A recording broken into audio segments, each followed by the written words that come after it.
요번 주에 새벽에 제가 개인적인 사정 때문에 동영상을 촬영할 수 없는 상황입니다. 오후에 이렇게 시간이 나면 촬영을 해서 올리긴 할 거고요. 새벽에 시간이 되면 올릴 건데 제 생각에는 요번 주는 안 될 것 같습니다. 다음 주에도 될지 말지는 좀 봐야 될 것 같고 일단 시간이 나는 대로 촬영을 해서 올리도록 하겠습니다. 일단은 미국장 올랐죠. 최근 장 보면 미국장이 이제 11월 2일 날 제롬 파월 연준의장이 한마디 한 것 때문에 내려왔다가 시장은 제롬 파월 연준의장이 지속적으로 금리를 올릴 거라고 하는 곳의 반응보다는 올리는 속도를 줄일 것이다라고 하는 쪽에 반응하고 있는 것 같습니다. 지금 내려다 멈추고 반등하고 있고 우리나라는 그거보다는 상대적으로 훨씬 더 빨라요. 움직임이 좀 더 강하고 보시면 오늘도 보시면 장이 외국인하고 기관이 계속 매수하고 있습니다. 이거 투자자 매매 동향 보면 기관하고 외국인이 순매수를 계속 달리고 있거든요. 그리고 외국인 같은 경우는 이제 기관도 마찬가지고 매수 규모를 늘리고 있습니다. 현재. 그래서 아직까지는 추세를 좀 유지할 것 같고요. 추세상으로 놓고 보면 미국 같은 경우에 좀 흔들렸지만 우리나라는 흔들리지 않고 추세선은 지금 계속 타고 5일 이동평균선을 완전히 깨지지 않고 쭉 올라가고 있습니다. 지금. 장기 추세선 121선 상을 이제 두들겨 맞고 계속 내려왔는데 터치도 못하고 내려왔는데 일단 터치는 했고 요걸 뚫고 여기 직전에 있는 고점까지도 바라볼 수 있는 상황이 현재로서는 된 것 같습니다. 아직까지는 분위기상 나쁜 분위기는 보이질 않고 있고요.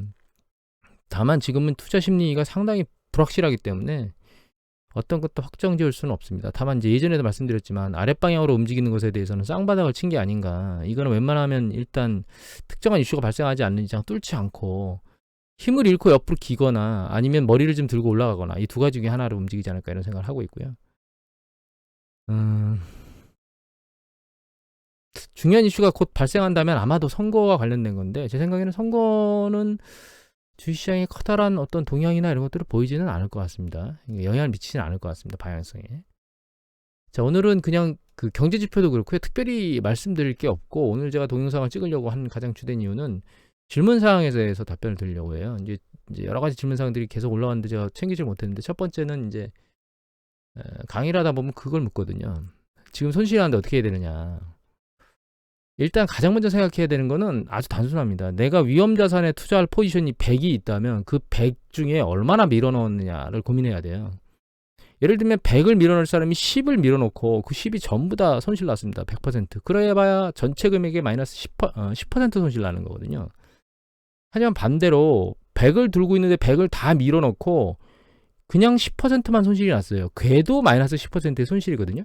근데 이 두 가지 케이스가 다른 점은 하나는 위험자산에 들어가 있고 모든 대상이 하나는 안전자산에 90이 들어가 있다는 거예요.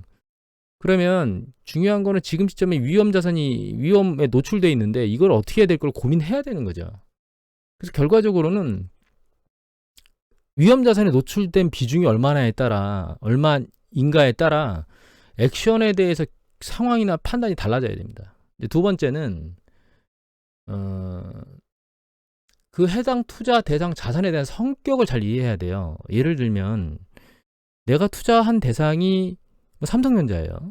그럼 삼성전자가 5만 원이 됐던 4만 원이 됐던 간에 일단은 다시 회복해서 추세를 보내고 살리고 시간이 지나면 원금으로 회복할 가능성은 상당히 높습니다.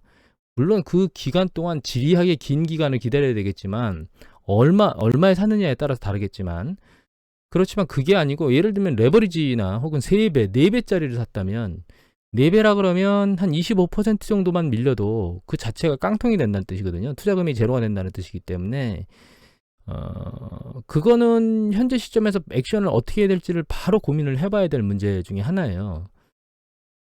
그 두 가지가 이해가 됐으면 투자 비중하고 그 다음에 그 해당 상품이 이해가 됐으면 세 가지로 판단해야 될 게 지금 도대체 이 주식시장을 움직이는 요인이 경기 사이클이 전환돼서 아래로 밀려 내려가는 경기 수축 국면에서 움직이고 있는 건지 아니면 경기 확장 국면에서 움직이고 있는 건지를 이해해야 됩니다. 만약에 경기 수축 국면에서 움직이고 있다면 지금 우리나라 같은 경우는 장기적으로 이렇게 움직였기 때문에 느낌이 없지만 S&P 500 지수를 보고 말씀드릴게요. 자, 일단 이게 일봉이거든요. 일봉인데 올라올 때 이렇게 조정받는 상황은 항상 발생합니다. 이때도 마찬가지로 이제 조정받는 상황들이 발생했었는데 이 상황이 경기 확장면 추세에 있을 경우엔 이게 반등을 해서 전고점을 뚫고 올라가는 패턴을 보여요. 근데 경기 수축 국면일 때는 이게 세차게 이렇게 떨어지거든요. 지금은 일단 이 정점을 친 이 초반부에는 경기 확장 국면이라고 말하기가 좀 애매모호한 상황이었는데 후반으로 가면 갈수록 지금 경기 수축의 얘기가 좀 커지고 있기 때문에 우리는 지금 경기 수축 국면에서 주식시장의 움직임을 맞이하고 있다 이렇게 이해를 해야 됩니다. 이걸 주봉으로 보면 이렇게 나타나거든요. 이렇게 나타납니다. 그러니까 경기 수축 국면으로 빠지게 되면 이렇게 조정을 받고 여기 보시면 뭐 글로벌 금융이 때고 코로나 이게 이제 IT 버블 때인데 이렇게 조정을 받고 반등이 약한 상태에서 조정을 받고 반등할 때 수축 국면에서는 이 전고점 돌파를 못하고 추세적으로 계속 내려와요. 여기도 마찬가지고. 하지만 경기 확장 국면에서 조정을 받으면 추세적으로 올라가거든요. 그러니까 내가 지금 경기 확장 국면에서 조정을 받고 있는 건지 경기 수축 국면에서 조정을 받고 있는 건지를 먼저 이해를 해야 됩니다. 그래서 경기 수축 국면에 조정을 받고 있으면 반등 시에 매도를 쳐야 돼요. 경기 확장 국면에서 조정을 받고 있으면 조정 시에 매수를 해도 상관이 없고 기다려도 상관이 없는데 경기 수축 국면에서 조정을 받으면 반등 시에 매도를 안 치면 계속 가격이 내려가기 때문에 그렇습니다. 그래서 정리를 해드리면 첫 번째는 내가 위험자산에 투자할 전체 포지션 중에서 몇 퍼센트를 위험자산에 가지고 있느냐 이게 먼저 점검해야 될 상황이고 그래서 그게 이제 최악으로 가더라도 상대적으로 나의 충격이 전체 금액에 대해서 미비하다라고 하면 가만히 지켜볼 수 있는 거죠. 두 번째는 그렇게 지켜본다 하더라도 그 해당 투자 대상 주식이 혹은 채권이라도 뭐 하이힐드 채권은 좀 위험한 것들이 있죠. 그런 것들이 투자 대상이 상대적으로 위험한 거다. 그래서 잘못하면 정말 깡통도 찰 수 있는 것이다 라고 생각하면 그건 또 고민을 좀 해봐야 될 문제고 마지막으로 내가 현재 지금 조정을 겪고 있는데 이 위험자산에 대해서 이 조정 국면이 상승 국면에서 조정을 받고 있는 건지 하락 국면에서 조정을 받고 있는 건지 잘 이해하거든요. 이거 이해를 해야 된다는 거죠. 이건 자산별로 뭐 금이라든가 혹은 유가라든가 뭐 이런 것들은 각각 자산이 달라요. 하지만 자산의 사이클이 달라요. 단기적으로 변동성을 보이는 어떤 주요 이슈가 있고 장기적으로 추세를 만드는 이슈가 있거든요. 하지만 주식 같은 경우에는 경기 사이클로 상당히 민감하기 때문에 주식 관련된 투자를 했다면 그거는 채권과 마찬가지입니다. 채권이나 혹은 주식 관련된 투자를 했다면 지금 현재 경기 사이클이 확장 국면에 있는지 수축 국면에 있는지를 가장 먼저 이해를 해야 돼요. 지금은 수축 국면에 있습니다. 지금은 수축 국면에서 조정을 받고 있는 겁니다. 저희가 올 초에 정점을 치고 조정을 받기 시작했는데 올 초반에는 뭐 올 1월, 2월, 3월, 4월, 5월 그러니까 1분기 정도까지는 실제적으로는 미국이 마이너스 성장률을 보이긴 했지만 GDP가 경기가 수축할 국면이다라고 판단할 만한 그런 뭐 여러 가지 경제 지표는 없었어요. 그래서 초반기에는 사실 경기 수축 국면이 아닌 상태에서 움직이고 있는데 지금 시간이 가면 갈수록 경기 수축 국면 쪽으로 흘러가고 있다라고 봐야 되거든요. 그래서 지금은 반등 시에 매도를 쳐야 되는 전략을 사용해야 될 시기라고 얘기를 드리고 싶어요. 물론 이제 이것도 이제 이전에 말씀드렸지만 일관된 게 아니고 만약에 투자 금액에 적은 부분 한 1-20% 정도를 내가 대형주 위주로 사가지고 가지고 있는데 대형주가 많이 깨졌다. 이러면 이거를 지금 팔았다가 더 낮은 가격에 살 수도 있지만 굳이 그런 복잡단단한 문제를 겪고 싶지 않다. 그러면 그냥 보유하고 있다가 나중에 더 많이 떨어졌을 때 나머지 상당히 많은 포지션 뭐 한 8-90%의 포지션을 가지고 주식을 더 훨씬 더 지수나 이런 것들을 사면 되겠죠. 그런 전략을 피면 되지만 만약에 한 80% 90%를 밀어넣었다면 지금 가만히 액션을 안 취하고 하고 있다가는 손실나는 것도 손실나는 거지만 가만히 들고 있으면 원상태로 돌아가겠죠. 하지만 바닥에서 잡아가지고 이익을 낼 수 있는 기회를 상실하는 거죠. 그래서 세 가지 요건을 머릿속에 두고 결정을 해야 된다. 전체 투자 금액의 투자 포지션, 해당 투자 대상의 성격, 세 번째는 경기 사이클의 현재 위치. 이 세 가지를 가지고 항상 투자 판단을 해야 됩니다. 한 가지 또 여쭤본 게 뭐가 있었냐면 국채를 투자하는데 국내 국채를 투자하면 어떻겠느냐. 그래서 국내 제가 적어놓은 게 있는데 코세프 국고채 10년짜리 국내 거를 투자하는 게 낫냐 아니면 미국의 그 SPTL이나 TLT 혹은 국내에 있는 타이거 미국채 선물을 투자하는 게 맞냐 이 얘기를 여쭤봤거든요. 물어보셨거든요. 근데 이거는 이렇게 정리하시면 돼요. 자, 이게 우리나라 그 10년 국채하고 얘가 기준금리거든요. 밑에 기준금리는 아니고 무담보 콜금리인데 일일물 요게 기준금리가 거의 똑같이 움직입니다. 얘가 이게 미국의 10년 국채하고 페드 연준의 기준금리 움직임이거든요. 그런데 이해하셔야 될 거는 우리가 그 채권에 투자해서 이익을 얻을 때 채권을 계산하는 산식이 어떻게 되냐면 마이너스 곱하기 채권 변동률 곱하기 듀레이션이라고 말을 하거든요.